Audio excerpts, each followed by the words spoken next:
Are you considering using Zoom to conduct virtual classes? We want to introduce you a short video about Miss Tanya Kempston's practices.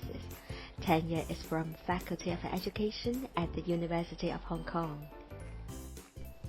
You might be wondering how to make virtual classes interactive and engaging.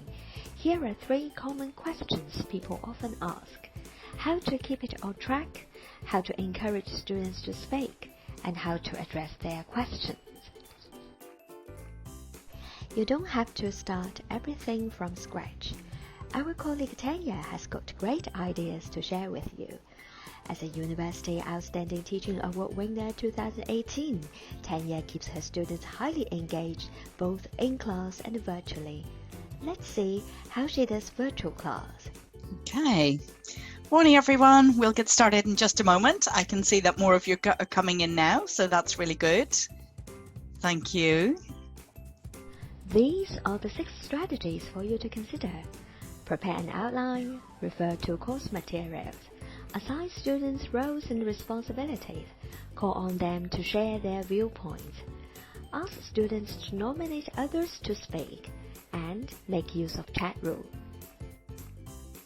An outline keeps you focused. Let's see the outline compiled by Tanya and how she introduced it to her students. We'll continue on with class as usual. Thanks, guys. So this is our little plan for today in terms of concepts, conversations, short break, thinking a little bit about TP and wrapping up. Remember that Zoom can allow you to share your file on your computer. You can refer to them when needed, just as how you point to the PowerPoint in your class. Autism might be characterized by the following things. Okay, on the slide.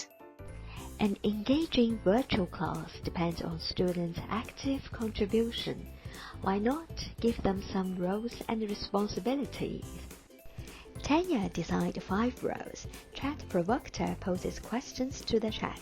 Breaker answers questions when there is silence for too long. Catcher sends key points to their classmates. Teacher timekeeper reminds the teacher of the time. And sweeper shares the records with the class afterwards. I've got some roles for you today besides the usual kind of chats, conversations, etc. So a few of you are chat provocateurs. So if chat kind of goes a bit quiet, then I'd like Tim, Vanessa W, Adrian and Emily to add something on chat to kind of keep it alive, because it's a really useful way to, keep questioning and answers going as well.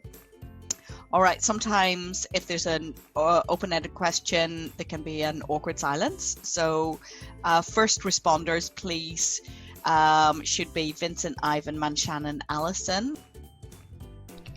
You can call on your students to speak, but please get them prepared. For example, Tanya has given some tasks to her students before the session.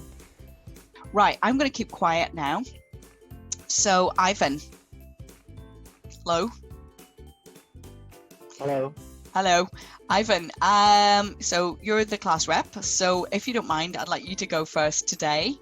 In terms of just sharing briefly any of these questions related to the key concept of diversity. What does that mean? Because I think you've got huge diversity in your school in terms of maybe amount of language that students know, their interest in language, all sorts of things. This is live. Do not waste this live environment to encourage peer learning and think about some ways to get students to support one another. Justin, can you nominate another classmate to share their ideas, please? So not someone from the list on the chat, but somebody else. Thanks. Maybe Alison. Okay, great. Finally, since you will be busy talking about your content, you can open the Zoom chat room and let some students manage it. This is when Zoom can be even more powerful than physical classroom because students can exchange ideas while you are talking. Of course, there are questions relating to what we talked about just now, then post them on the chat, please. Let us recap.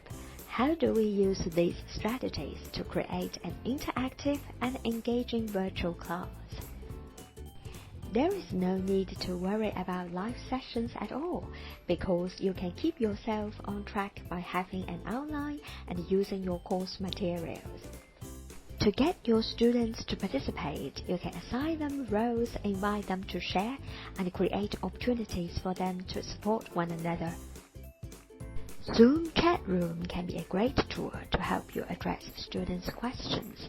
You can ask some students to manage it online and read the chat after the session. We have seen a lot of benefits of Zoom virtual class. They engage your students lively and in real time. You can address immediate concerns and encourage peer learning. However, there could be potential technical challenges, and some students wouldn't want to show their faces or speak.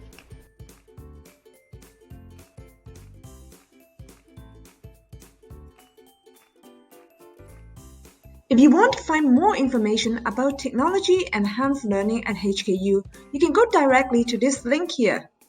You can also find many resources in our TeL website, such as assessment, experiential learning, community practice, and so forth.